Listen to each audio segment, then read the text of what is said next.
ആമീൻ യാ റബ്ബൽ ആലമീൻ. അതുകൊണ്ട് ഭൗതികതയെ വീക്ഷിക്കുമ്പോൾ സജ്ജനങ്ങൾ എങ്ങനെയാണ് ജീവിച്ചത് അവരെയാണ് നമ്മൾ ലക്ഷ്യം വെക്കേണ്ടത്.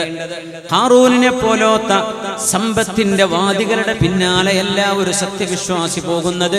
തിന്മയുടെ പക്ഷത്തുമല്ല സത്യവിശ്വാസി നിൽക്കേണ്ടത്, സജ്ജനങ്ങളുടെ പക്ഷത്താണ്. അവര് ദാരിദ്ര്യത്തിൽ മുങ്ങിക്കുളിച്ചവരാണെങ്കിലും അവരുടെ മനസ്സ് നന്നെങ്കിൽ, കർമ്മങ്ങൾ നന്നെങ്കിൽ അവർ നല്ലവരാണ്. നിങ്ങൾ അവരുടെ കൂടെയാണ് നിൽക്കേണ്ടത്. ഭൗതികമായ മനുഷ്യന്റെ ചില കണക്കുകൂട്ടലുകൾക്കപ്പുറത്താണ് അള്ളാഹുവിന്റെ തീരുമാനങ്ങൾ. ഒരു ഹദീസ് പറയട്ടെ, ഇമാം ബുഖാരിയും മുസ്ലിമും ഉദ്ധരിച്ചിട്ടുള്ള ഹദീസ്. സ്വഹീഹുൽ ബുഖാരിയിലുണ്ട്, സ്വഹീഹ് മുസ്ലിമിലുണ്ട്, ഇമാം അഹ്മദ് എന്നവരുടെ മുസ്നദിലുണ്ട്. മഹാനായ അഷ്റഫുൽ ഖൽഖ് സ്വല്ലല്ലാഹു അലൈഹി വസല്ലം തങ്ങൾ 3 പിഞ്ചു മക്കളെ സംബന്ധിച്ച് പറഞ്ഞ ഒരു ഹദീസാണത്. സംസാരപ്രായം എത്തുന്നതിന് മുമ്പ് അത്ഭുതകരമായി സംസാരിച്ച 3 മക്കളെ നിബിധങ്ങൾ പറഞ്ഞ ഒരു ഹദീസ്. കൊച്ചുപ്രായത്തിൽ സംസാരപ്രായം എത്തുന്നതിന് മുമ്പ് ഈസാ നബിയൊക്കെ സംസാരിച്ച പോലെ സംസാരിച്ച 3 മക്കളുണ്ട്. പക്ഷെ 3 പേരെ നിബിധങ്ങൾ പരിചയപ്പെടുത്തിയ ഒരു ഹദീസുണ്ട്, അബൂ ഹുറൈറ റളിയല്ലാഹു അൻഹുവിൽ നിന്ന് ഉദ്ധരിക്കപ്പെടുന്നത്. പുണ്യനബി തങ്ങൾ പറയുന്നു, വകാനത് ഇംറഅത്തുൻ തുർദിഉ ഇബ്നൻ ലഹാ മിൻ ബനി ഇസ്രായീൽ. ഇസ്രായേൽ മക്കളിൽ കഴിഞ്ഞുപോയ, ഇന്നത്തെ ഫലസ്തീനിലോ ലെബനാനിലോ സിറിയയിലോ ജോർഡാനിലോ ആ പരിസരങ്ങളിൽ ജീവിച്ച ഒരു പെണ്ണ് തന്റെ കുഞ്ഞിന് മുലപ്പാല് കൊടുക്കുകയായിരുന്നു, പിഞ്ചു പൈതലിന്.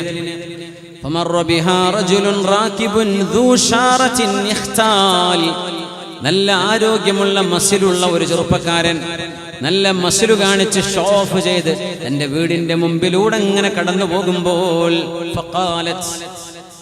കുഞ്ഞിനെ മടിയിലിരുത്തി പാല് കൊടുക്കുന്ന ഉമ്മ പറഞ്ഞു, അല്ലാഹുമ്മ ജഅൽ ഇബ്നി മിഥ്ലഹ്, പടച്ചവനെ എന്റെ മോനെ ഇയാളെ പോലെ ആക്കേണമേ എന്ന് പറഞ്ഞു. ഈ മനുഷ്യനെ പോലെ ആക്കേണമേ, നല്ല ആരോഗ്യമുള്ള നല്ല ചെറുപ്പക്കാരനാക്കണേ എന്നാണ് ഉമ്മ ഉദ്ദേശിക്കുന്നത്.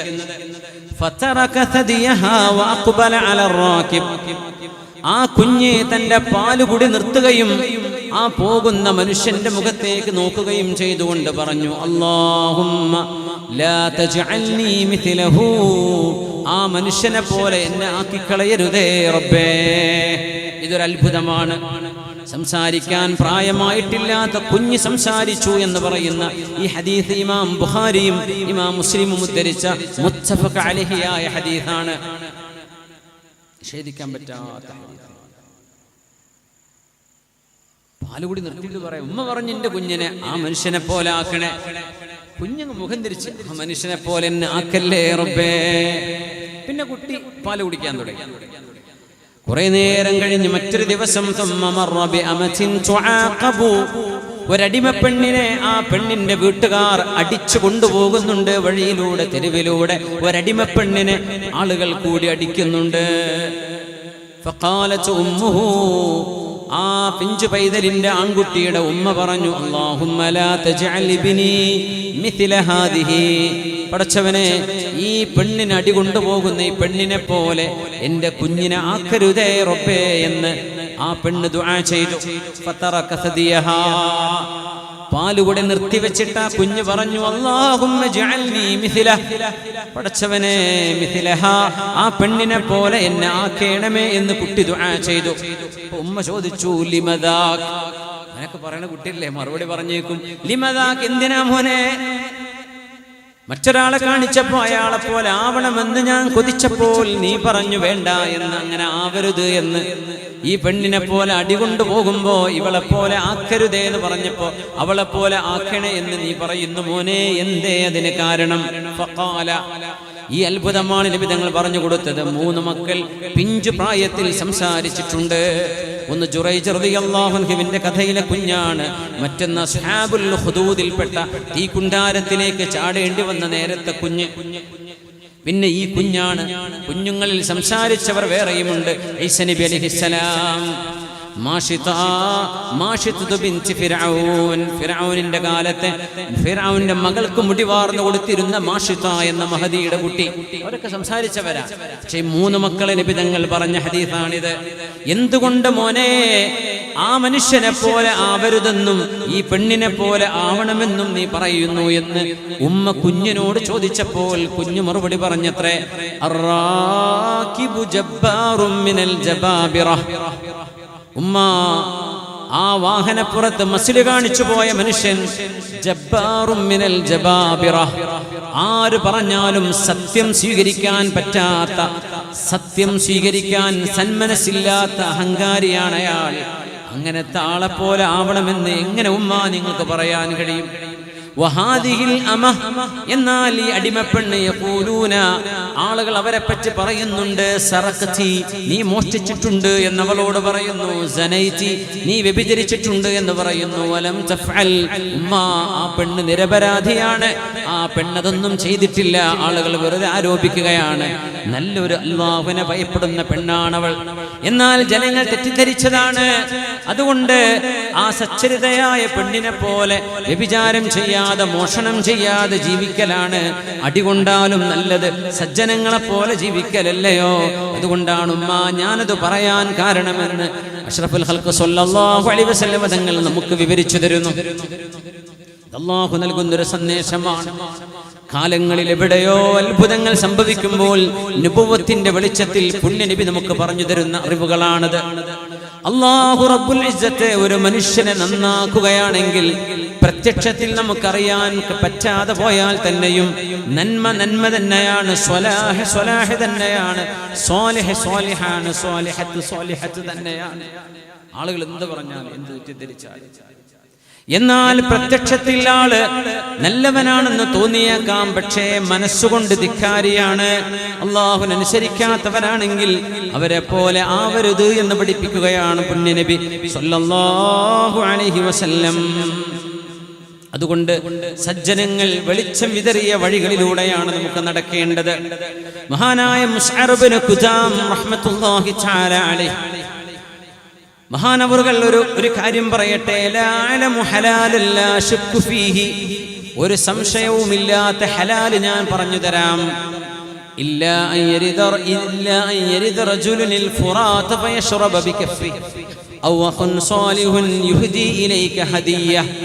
ഒരു മനുഷ്യന് പച്ചയായ ഹലാല് വേണമെന്ന് ആഗ്രഹമുണ്ടെങ്കിൽ രണ്ടെണ്ണമാണ് ഇതിന് വഴിയെന്നാണ് എൻ്റെ അഭിപ്രായമെന്ന് മഹാനായ മുസ്അർ ഇബ്നു ഖുദാം റഹ്മത്തുള്ളാഹി തആല അലൈഹി ഈ സംഭവം മഹാനായ അബൂ നഈം അൽ അസ്ഫഹാനി ഹില്യത്തുൽ ഔലിയായിൽ ഉദ്ധരിക്കുന്നു. എന്താണ് രണ്ട് കാര്യം? ഒന്ന്, അല്ലാഹു ഒഴുക്കുന്ന ഒരു പുഴയിൽ നിന്ന്, അല്ലാഹു ഒഴുക്കുന്ന ഒരു അരുവിയിൽ നിന്ന് വെള്ളം കുടിക്കുന്നത് ആരുടെയും ഒരു കിണറിന്റെ ഒരു മോട്ടറോ ഒരു കരണ്ടോ ഒന്നോട് ഉപയോഗിക്കുന്നില്ല, അല്ലേ? നാച്ചുറലാണ്. ഒരു വാട്ടർഫാൾ, ഒരു വെള്ളച്ചാട്ടം എന്നൊക്കെ പറഞ്ഞാൽ നമുക്ക് ഭയങ്കര കൗതുകമാണല്ലേ. നമ്മുടെ ടാങ്ക് തുറന്നു വിട്ടോക്കണം, വെള്ളച്ചാട്ടത്തിന്റെ അത്ഭുതം എത്രയാണെന്ന് അറിയാം. സ്വന്തം വീട്ടിലെ ടാങ്ക് ഒന്ന് അഴിച്ചിട്ട് 10 മിനിറ്റിനുള്ളിൽ തീരൂലേ വെള്ളം? അള്ളാഹുവിന്റെ ടാങ്കിന്റെ വെള്ളമാണ് അനുസ്യൂതം ഈ ഒഴുകുന്നത്. നമ്മൾ ഉറങ്ങിയാലും വെള്ളച്ചാട്ടം ആതിരപ്പള്ളിയിലില്ലേ, ഇവിടെ പരിസരത്തുള്ളത് എനിക്കറിയില്ല, അതങ്ങനെ ഒഴുകുകയാണ്. നയാഗ്ര വാട്ടർഫാൾ മുതൽ കൊച്ചു കൊച്ചു വാട്ടർഫാളുകൾ മൂന്നാറിലില്ലേ, ഇടുക്കിയിലില്ലേ, അങ്ങ് വയനാടിലുണ്ട്, മലയോരങ്ങളിലൊക്കെ ഉണ്ട്. എത്രയാണ് അതിന്റെ സ്റ്റോറേജ്? ഇതൊക്കെ മലന്റെ മുകളിൽ നിന്നാണ് വരുന്നത്, അല്ലേ? അപ്പൊ അങ്ങോട്ട് മോട്ടർ ഇല്ലാതെ വെള്ളടിച്ച് കയറ്റണം. അല്ലാഹുവിന്റെ സിസ്റ്റം നോക്കണം. അവിടെ സ്റ്റോറേജ് ഒരു സ്പേസ് ഒന്നും അവിടെ ഇല്ലല്ലോ, ഭൂമിന്റെ ഉള്ളിൽ നിന്ന് വരണ്ടേ. എത്രയാണ് ഒഴുകുന്ന വെള്ളത്തിന്റെ വോള്യം? എത്രയാണ്? എത്ര ക്യൂബിക് മീറ്ററുകളാണ് ഒഴുകുന്നത്? ചിന്തിച്ചിട്ടുണ്ടോ? എവിടുന്നാണ് ഈ സ്റ്റോറേജ്? എവിടുന്നാ അവിടെ ചെയ്ത് മേലോട്ട് കൊണ്ടുപോകും? താഴത്ത് നല്ലല്ലോ ഒഴുകുന്നത്, മേലെന്നല്ലേ വരുന്നത്. അടിയിൽ നിന്ന് വെള്ളം മേലോട്ട് കയറണം. നമ്മൾ ആലോചിക്കാറുണ്ട്, നമ്മളൊരു സെൽഫി ഒക്കെ എടുത്തിട്ട് പോകുന്നുണ്ടാവും. ഇത് എത്ര വലിയ നിഅമത്താണ്. ഷല്ലാൽ വാട്ടർഫാളുകൾ എത്ര വലിയ അത്ഭുതമാണ്. എന്തെല്ലാം അത്ഭുതങ്ങൾ അവിടെ, എന്തെല്ലാം ഫിസിക്സ് അവിടെ വർക്കൗട്ട് ചെയ്യണം, എന്തെല്ലാം അല്ലാഹുവിന്റെ നാച്ചുറൽ റൂൾസ് അവിടെ അപ്ലൈ ചെയ്തിരിക്കണം. ഒരു വെള്ളച്ചാട്ടത്തിൽ നിന്നോ ഒരു അരുവിയിൽ നിന്നോ നിങ്ങൾ വെള്ളം കുടിക്കുന്നത് അത് പ്യൂർ ഹലാലാണ്, അത് അള്ളാന്റെ വെള്ളമാണ്, അല്ലേ? മഹാൻ പറഞ്ഞത്, മുസ്അർ ഇബ്നു ഖുദാം തങ്ങൾ പറയുന്നത്, ഫുറാത്ത് യൂഫ്രട്ടീസ് നദിയിൽ നിന്നെന്നാണ്. യൂഫ്രട്ടീസ് നദി ദുനിയാവിലെ നദികളിൽ അഞ്ചാമത്തെ, ദുനിയാവിലെ നല്ല ലോകത്തുള്ള വെള്ളങ്ങളിൽ അഞ്ചാമത്തെ ശ്രേഷ്ഠമായ വെള്ളമാണ് യൂഫ്രട്ടീസ്. ഒന്ന് പുണ്യനബിയുടെ വിരലിൽ നിന്ന് നണപൊട്ടി ഒഴുകിയ വെള്ളം, നമുക്കിനി കിട്ടാനില്ല, സ്വഹാബത്ത് കുടിച്ചു കഴിഞ്ഞു. 2 സംസം, 3 ഹൗദുൽ കൗസറിലെ വെള്ളം, അത് സ്വർഗത്തിലെ ഉണ്ടാവും. 4ാമത്തേത് നൈൽ നദിയിലെ വെള്ളം, 5ാമത്തേത് യൂഫ്രട്ടീസ് നദി. യൂഫ്രട്ടീസ് നദി മിനിഞ്ഞാന്നാ കണ്ടത്. യൂഫ്രട്ടീസ് ഇറാഖിൽ ഒഴുകുന്നുണ്ട്. ഇവിടെ തുർക്കിയുടെ ഭാഗത്തുകൂടെ, തുർക്കിയുടെ ഷാംലി ഉർഫ എന്ന് പറയുന്ന പ്രദേശമുണ്ട്. ഇബ്രാഹിം നബി അലൈഹി സ്വലാം ജനിച്ച സ്ഥലം അവിടെയാണ്. അവിടെ യൂഫ്രട്ടീസിന്റെ ഒരു കൈവരി ഒഴുകുന്നുണ്ട്. എന്താ നിറഞ്ഞൊഴുകുന്ന വെള്ളം! ഇബ്രാഹിം നബി അലൈഹി സ്വലാമിനെ തീയിലിട്ട സ്ഥലം ഞാൻ വിചാരിച്ചു വന്ന ചരിത്രത്തിൽ ഉണ്ടാവില്ല. ചെന്ന് നോക്കുമ്പോൾ എന്തൊരു മനോഹരം! അവിടെ വലിയൊരു മസ്ജിദാണ്. അത്ഭുതം എന്താണെന്നറിയോ? ആ തീയിലിട്ട ഇടം ഇപ്പൊ ഒരു പള്ളിയാണ്. അവിടം അല്ലാഹു നീ തണുപ്പായി മാറുക തീയെ എന്ന് പറഞ്ഞ ആ സംഭവത്തിന് ശേഷം അവിടെ നിന്ന് വെള്ളം ഉറവ വന്നുകൊണ്ടിരിക്കുക. ഇപ്പോഴും വെള്ളത്തിന്റെ ഉറവയാണ്. അന്ന് തീയിട്ടെടുത്ത അല്ല ഇപ്പോഴും വെള്ളമാണ്. അന്ന് അത് തണുപ്പായി മാറിയെന്ന് മാത്രമല്ല, ഇപ്പോഴും വെള്ളമാണ്. ആ പള്ളിയിലേക്ക് എത്ര വലിപ്പമുള്ള പള്ളി, പക്ഷെ ഫുള്ള് ഗ്ലാസ് പാനലാണ്. അതിനടിയിലൂടെ വെള്ളം ഇങ്ങനെ ഒഴുകി വരുന്നു. ഇപ്പുറത്തൊരു തടാകം പോലെ വെള്ളമുണ്ട്. സയ്യിദുനാ ഇബ്രാഹിം അലൈഹിസ്സലാം എത്തി. ആ നാട്ടുകാരൊന്നും, എൻ്റെ കൂടെ അവിടുത്തെ ഒരു തുർക്കിക്കാരനായ ഒരു ഗൈഡ് ഉണ്ടായിരുന്നു, അഹമ്മദ് എന്ന് പറയുന്ന ആൾ. അദ്ദേഹം പറഞ്ഞു, ഞങ്ങളിവിടെ കയറാറില്ല, ഖലീലുല്ലാഹി തീയിലിട്ട സ്ഥലല്ലേ എന്ന് പറഞ്ഞിട്ട്. ഇബ്രാഹിം നബി ജനിച്ച സ്ഥലം തൊട്ടപ്പുറത്ത്, അതിന്റെ മീതെ ഒരു മലയാണ്. ആ മലയുടെ മുകളിൽ ഖാറൂനിന്റെ കോട്ടയുണ്ട്, ഇപ്പോഴുണ്ട്. അവിടെ 2 മുനാരമുണ്ട്. ആ മുനാരം ഒരു മുനാരം പോലെ, ഒരു പഴയകാലത്തെ കോട്ടയുടെ അവശിഷ്ടം പോലെ. അതിന്റെ ഇടയിൽ നിന്നാണ് അത്ര ഇബ്രാഹിം നബിയെ മിഞ്ചനീക്കിലിട്ടിട്ട് ആ ഒരു കാനനിൽ നിന്ന് ഇബ്രാഹിം നബിയെ തൊടുത്തു വിടുകയാണ് ഉണ്ടായതെന്നല്ലേ. മേലെന്ന് താഴെ കിട്ടതാ, പെട്ടെന്ന് താഴേക്ക് വീഴും. ആ മലയുടെ ഒരു 100 മീറ്റർ 200 മീറ്റർ ഇപ്പുറത്താണ് ഇബ്രാഹിം നബി അലൈഹി ഇസ്ലാമിനെ തീയിലിട്ട സ്ഥലം. അവിടെ വെള്ളമാണിപ്പോ, ഉറവയാണ്, നല്ല സമൃദ്ധം. ആ വെള്ളം കുടിക്കാൻ പറ്റും, ഞാൻ കുടിച്ചു. അതിന് ഇപ്പുറത്ത് ഇബ്രാഹിം അലൈഹി ഇസ്ലാം ജനിച്ച സ്ഥലമുണ്ട്. അതൊക്കെ അവിടെ മഖാമു ഖലീലില്ല, അങ്ങനെയാണ് അവർ പറയാ. വലിയൊരു മസ്ജിദ് ഉണ്ട് അവിടെ. ഇതിന്റെ താഴെ ഒരു മഗാറ, ഒരു ഗുഹയാണ്. അവിടെയും വെള്ളമാണ്. അത് ഈ തീയിലിട്ട സമയം മുതൽ വെള്ളം ഉറവിട്ട് ആ ഉറവ ആ ഗുഹയുടെ ഉള്ളിലും ഉറവയാണ്. അവിടെ ഇബ്രാഹിം നബിയെ കിടത്തിയ സ്ഥലമുണ്ട്. സുബ്ഹാനല്ലാഹ്, അത്ഭുതങ്ങൾ. ആളുകൾ, നൂറുകണക്കിന് ആളുകൾ വന്ന് സന്ദർശിക്കും. വലിയൊരു ഗവൺമെന്റ് ഏരിയയാണ്. അവിടെ ടിക്കറ്റ് ഒന്നുമില്ല, എല്ലാവർക്കും പോയി സന്ദർശിക്കാം. ഇസ്തംബൂളിൽ നിന്ന്, തുർക്കിയിൽ നിന്ന് ഒരു 1.5 മണിക്കൂർ ഫ്ലൈറ്റിന് യാത്ര ചെയ്യണം. അപ്പോഴാണ് ഷാംലി ഉർഫയിലേക്ക് എത്തുക. അതൊക്കെ പഴയകാല ബാബിലോണിയയാണ്. പഴയകാലത്തെ ബാബിലോണിയുടെ വലിയൊരു പ്രദേശം ഇപ്പോൾ തുർക്കിയുടെ സൗത്ത് ഈസ്റ്റിലാണ് കിടക്കുന്നത്. South east. അതെ, സുബ്ഹാനല്ലാഹ്, വലിയ അത്ഭുതം. അല്ലാഹു റബ്ബുൽ ഇസ്സത്തിന്റെ അത്ഭുതങ്ങൾ ബാക്കി നിൽക്കുക. അവർ ഇബ്രാഹിം നബിയെ, അവിടെ ഇബ്രാഹിം നബി മരിച്ചു കിടക്കുന്ന പോലെ അത്ര ബഹുമാനത്തിലാകാണ്. ചെരുപ്പൊക്കെ ഉരിവെച്ച് വളരെ ബഹുമാനത്തിൽ ഇബ്രാഹിം നബി അലൈഹി സ്വലാമിനെ പ്രസവിക്കപ്പെട്ട ഇടമാണ്. അവിടെ ചെന്ന് ദുആ ചെയ്യും. ഇവിടുത്തെ വലിയൊരു ജുമുഅത്ത് പള്ളിയുണ്ട്. സ്വലാഹുദ്ദീൻ അയ്യൂബി ഉണ്ടാക്കി വെച്ച വലിയൊരു ജുമുഅത്ത് പള്ളിയുണ്ട്. അവിടെ ഒരുപാട് അത്ഭുതങ്ങളുള്ള പള്ളി. 5 കമാനങ്ങൾ, ഇസ്ലാം കാര്യത്തിന്റെ 5 എണ്ണം, പിന്നെ 6 വലിയ കമാനങ്ങൾ, 6 ഈമാൻ കാര്യങ്ങൾ, പിന്നെ അശ്റത്തുൽ മുബശ്ശിരീങ്ങളുടെ എണ്ണത്തിന് ജനലുകൾ. അങ്ങനെ ഒരുപാട് ഹിക്മത്തുകളുടെ ഒരു വലിയൊരു ഒരു കൺസ്ട്രക്ഷനാണ് അവിടെ ചെയ്തിട്ടുള്ളത്. സ്വലാഹുദ്ദീൻ അയ്യൂബി വലിയ മഹാനാണ്. ഇസ്ലാമിന്റെ ആധാറുകൾ ലോകത്ത് നിലനിർത്തിയ വലിയൊരു നേതാവാണ് സ്വലാഹുദ്ദീൻ അയ്യൂബി റഹ്മത്തുള്ളാഹി തആല അലൈഹി. അവിടെ എവിടെ പോയി നമുക്ക് കാണാൻ പറ്റും. ഒക്കെ അവിടെ നിലനിൽക്കുകയാണ്. സുബ്ഹാന ജല്ല ജലാലു. ഫുറാത്ത്, യൂഫ്രട്ടീസ് നദി അവിടെ ഒഴുകുന്നുണ്ട്. യൂഫ്രട്ടീസിന്റെ 5 വലിയ കൈവരികളിൽ ഒന്ന് ഈ ഷാംലി ഉർഫയിലൂടെ, അൽ ഉർഫ എന്നാണ് പ്രദേശത്ത് അറിയപ്പെടുക. അതിലൂടെയാണ് കടന്നു പോകുന്നത്. മഹാനവറുകൾ പറഞ്ഞു, ഏറ്റവും ഹലാലായ 2 കാര്യങ്ങളിൽ ഒന്ന് നിങ്ങൾ ഫുറാത്തിൽ പോയി, യൂഫ്രട്ടീസിൽ പോയി വെള്ളം കുടിക്കലാണ്. അല്ലെങ്കിൽ ഔ അഖുൻ സ്വാലിഹൻ യുഹദി ഇലൈക ഹദിയ, ഒരു നല്ല സ്വാലിഹായ ഒരു നല്ല കൂട്ടുകാരൻ, തട്ടിപ്പും വെട്ടിപ്പൊന്നും ഇല്ലാത്ത, നുണ പറയാത്തൊരു നല്ല മനുഷ്യൻ നിങ്ങൾക്കൊരു സമ്മാനം, ഒരു ഹദിയ കൊണ്ടുവന്നു. ഇത് 2 മനുഷ്യന് കിട്ടുന്നതിൽ ഹലാലായ 2 എണ്ണം ഉള്ളൂ എന്ന് മഹാനവറുകൾ, മഹാനായ മുസ്അബ് ഇബ്നു ഖുദാം റഹ്മത്തുള്ളാഹി തആല അലൈഹി. അതിനെ സംബന്ധിച്ചുള്ള ചില ചർച്ചകളിലേക്കാണ് നമ്മൾ കടക്കുന്നത്. ഇൻഷാ അല്ലാഹ് ഒന്ന് സ്വലാത്ത് ചൊല്ലിയിരിക്കാം. നമ്മൾ തുടങ്ങിയിട്ട് ഇപ്പോൾ 1 മണിക്കൂർ 3 മിനിറ്റുമായി. സ്വല്ലു അലൻ നബി മുഹമ്മദിൻ വ ആലി. ഒന്ന് എഴുന്നേറ്റ് സ്വലാത്ത് ചൊല്ലിയിരിക്കും.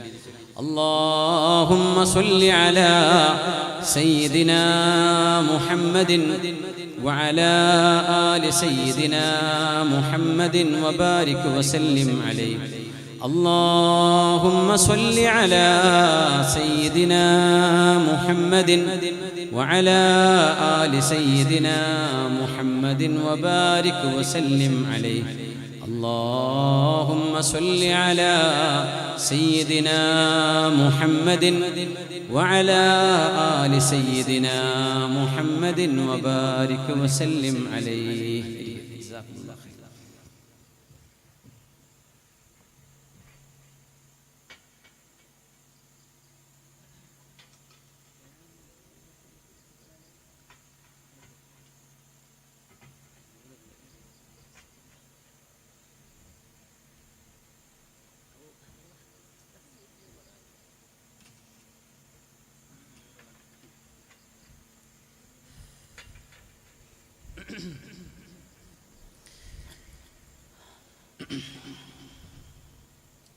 بسم الله.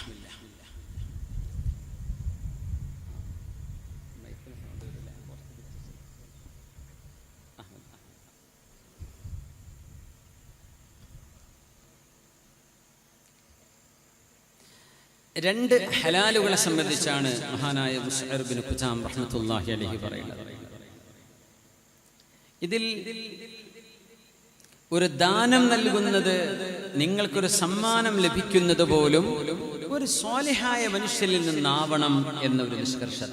ഞാൻ ആ ഭാഗമാണ് നമ്മുടെ വിഷയവുമായി ബന്ധിക്കുന്നത്. സ്വാലിഹീങ്ങളെ സംബന്ധിച്ചല്ലേ പറയണത്. ഒരാൾ തരികയാണെങ്കിൽ നിങ്ങൾക്ക് എന്തെങ്കിലും ഒരു ദാനം, ഒരു പൈസ തന്നു, ഒരു അത്ര കുപ്പി തന്നു, ഉദാഹരണം പറയാം, ഒരു ഈത്തപ്പഴം തന്നു, എന്തെങ്കിലും സമ്മാനം തന്നു, നിങ്ങളുടെ വിവാഹം നടക്കുക, അല്ലെങ്കിൽ നിങ്ങളുടെ വീട്ടിലൊരു വിശേഷം നടക്കുക, നിങ്ങളെ സഹായിച്ചു, അത് തരുന്ന മനുഷ്യൻ ഒരു സ്വാലിഹാവണം എന്ന് നിങ്ങൾ നോക്കാറുണ്ടോ? സ്വാലിഹീങ്ങളുടേതല്ലേ സ്വീകരിക്കാൻ പാടുള്ളൂ, അല്ലാത്തത് സ്നേഹത്തോടെ നിങ്ങൾക്ക് നിരസിക്കാമല്ലോ. ഒരു മുഅ്മിൻ അങ്ങനെ ചെയ്യാൻ പാടുള്ളൂ. ഇതൊക്കെ പറയുമ്പോൾ കുറച്ച് പ്രയാസം തോന്നും. നിനക്ക് നോക്കിയപ്പോൾ എന്തെങ്കിലും വാങ്ങാൻ പറ്റുമോ എന്നൊക്കെ തോന്നണ്ട. എന്നാലും ഞാനൊന്ന് പരിശ്രമിക്കട്ടെ എന്നാ പറയുന്നത്. ഖുലു ഇൻഷാ അല്ലാഹ്, അങ്ങനെ പറയാം. ഞങ്ങളെ കൊണ്ടാവൂലേ എന്ന് പറയരുത്. ഞങ്ങൾ പരിശ്രമിക്കാം, ഞാനും പരിശ്രമിക്കണം. അല്ലാഹുവിന്റെ റസൂലിന്റെ ഹദീസാണ് നമ്മൾ ചർച്ച ചെയ്യാൻ പോകുന്നത്. അതെനിക്കും നിങ്ങൾക്കും എല്ലാവർക്കും ബാധകമാണ്. സ്വാലിഹായ ഒരു മനുഷ്യനിൽ നിന്ന് കിട്ടുന്ന ഹദിയ.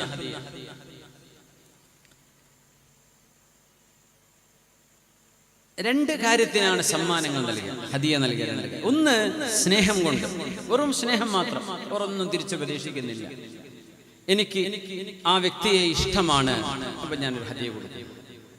പിന്നെ ഇഷ്ടമാണ്, മൂപ്പരെന്ന് എന്തെങ്കിലുമൊക്കെ മൂപ്പര വഴിക്ക് ഒരു ഉപകാരം എനിക്ക് കിട്ടേണ്ടതുണ്ട്, അത് ഉദ്ദേശിച്ചുകൊണ്ടും കൊടുക്കാം. ഇങ്ങനെ രണ്ട് കാര്യങ്ങൾക്കാണ് കൊടുക്കാം, അല്ലേ?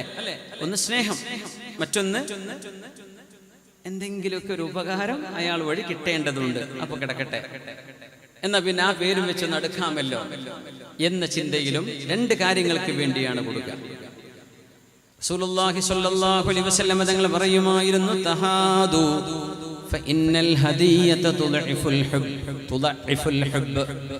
തഹാദു, നിങ്ങൾ പരസ്പരം സമ്മാനങ്ങൾ നൽകണമേ. പരസ്പരം അങ്ങോട്ടും കൊടുക്കണം, ഇങ്ങോട്ടും കൊടുക്കണം, രണ്ടുപേരും കൊടുക്കണം. ഒരാൾ വാങ്ങിക്കാൻ മാത്രം നിൽക്കരുത്. തഹാദു, നിങ്ങൾ സമ്മാനങ്ങൾ കൈമാറണമേ പരസ്പരം.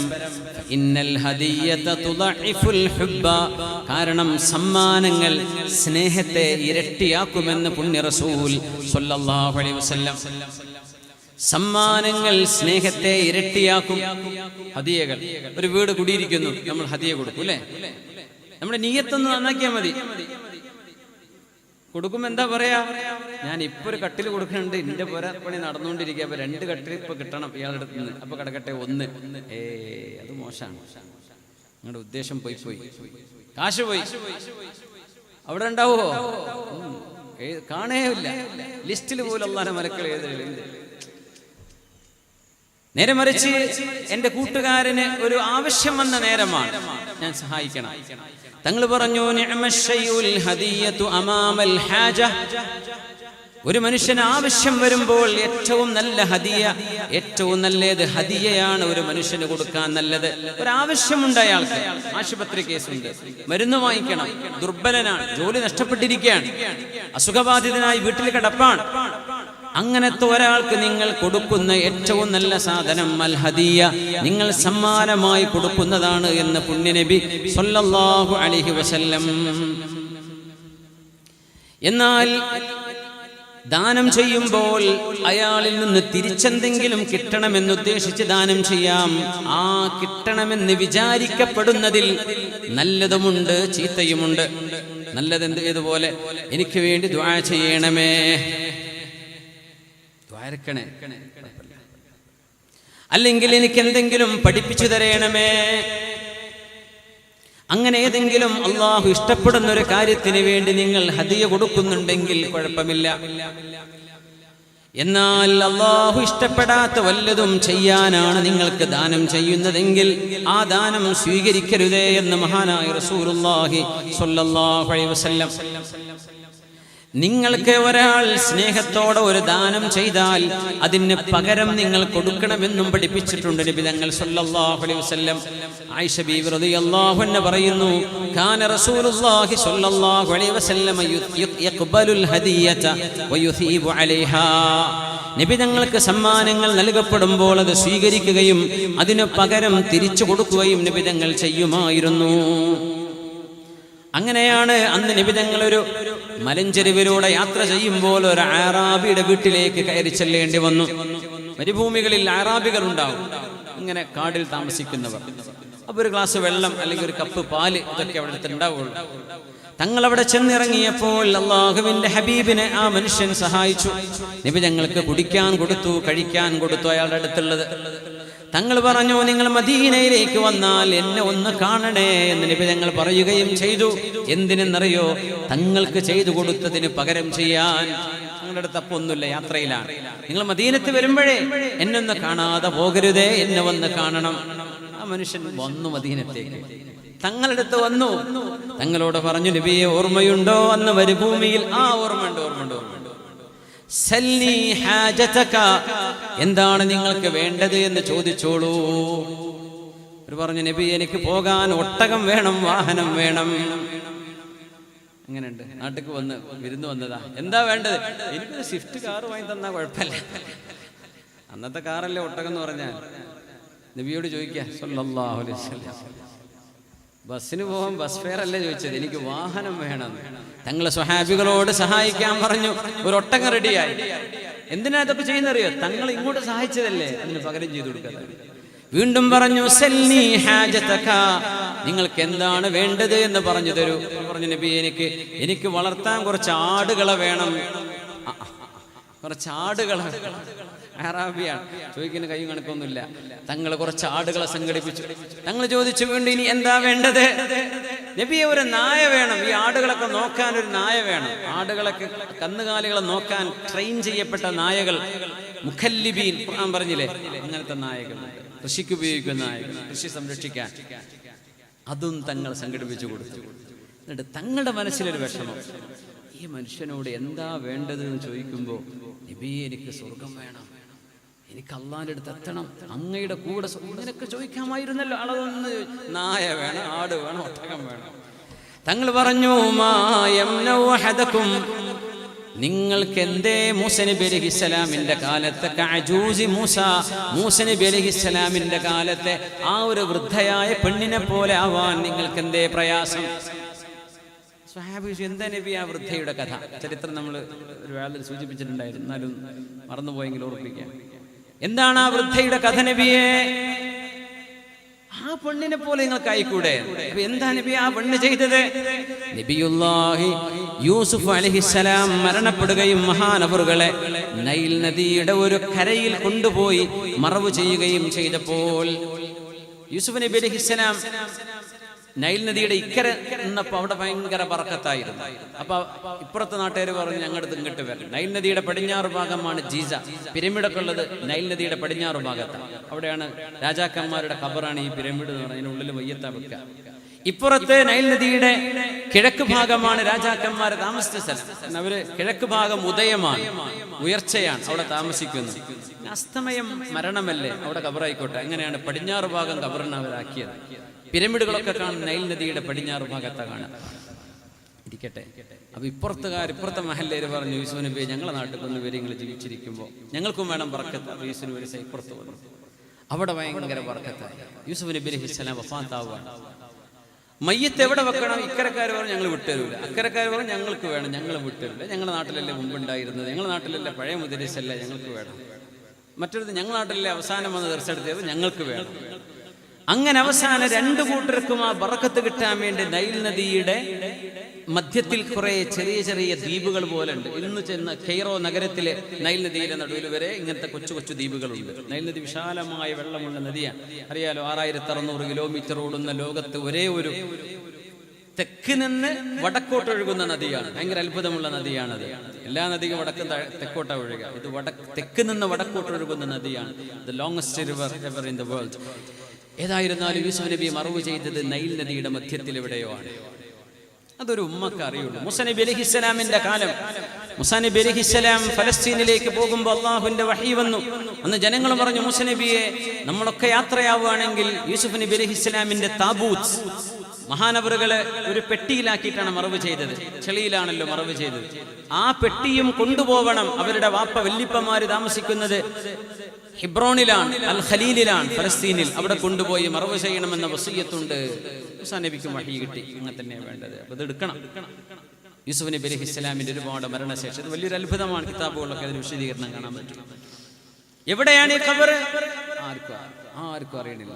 ഒരു വൃദ്ധയായ ഉമ്മണ്ട്. ആ ഉമ്മാക്ക് മാത്രമേ അറിയൂ മൂസ നബിയെ. ആ ഉമ്മയെ ഒന്ന് കാണിച്ചു തരൂ. അപ്പോൾ ആളുകൾ പറഞ്ഞു കൊടുത്തു. മൂസാ നബി അലൈഹി സ്വലാം ഉമ്മേന്റെ അടുത്തേക്ക് പോവാ. നബി തങ്ങൾ കഥ പറയാ സ്വല്ലല്ലാഹു അലൈഹി വസല്ലം. ആ ഉമ്മയെ പോലെ എന്താ ഇയാൾക്ക് ആവാൻ പറ്റാത്തതെന്നാ തങ്ങൾ ചോദിച്ചത്. ഇയാള് നായ വേണം, ആട് വേണം, ഒട്ടകം വേണം. ആ ഉമ്മ എന്താ ചോദിക്കുന്നത് എന്ന് നോക്കി. ആ ഉമ്മ ചോദിച്ച പോലെയെങ്കിലും നിങ്ങൾക്ക് ചോദിച്ചുകൂടെ എന്നാ തങ്ങൾ ചോദിച്ചത്. അങ്ങനെ മൂസാ നബി അലൈഹി സ്വലാം ചൊല്ലിയാണ്. ഉമ്മയോട് ചോദിച്ചു, ഉമ്മ അയിന താബൂത്തു യൂസുഫ് അലൈഹിസ്സലാം, യൂസുഫ് നബിയുടെ താബൂത്ത് എവിടെയാണ്?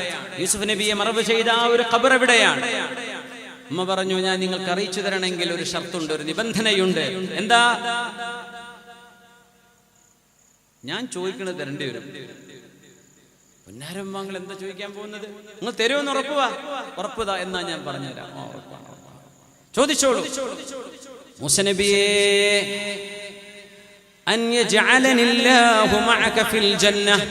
സ്വർഗത്തിൽ അള്ളാന്റെ പ്രവാചകരായ നിങ്ങളുടെ കൂടെ എനിക്ക് സ്വർഗത്തിൽ ഇരിക്കാൻ പറ്റണം. അത് തരാൻ പറ്റുമോ? ഞാൻ പറഞ്ഞുതരാം. മൂസാ നബി പറഞ്ഞു, പൊന്നാരുമ്മ, ആ ഖബർ ചൂണ്ടിക്കാണിച്ചു തരുന്ന ഇനി സ്വർഗമാണെന്നൊക്കെ പറഞ്ഞ കുറച്ച് ഓവറല്ലേ, ചെറിയൊരു ഡിസ്കൗണ്ട് ഒക്കെ ചെയ്തൂടെ? പറ്റൂല, എനിക്ക് തന്നെ വേണം.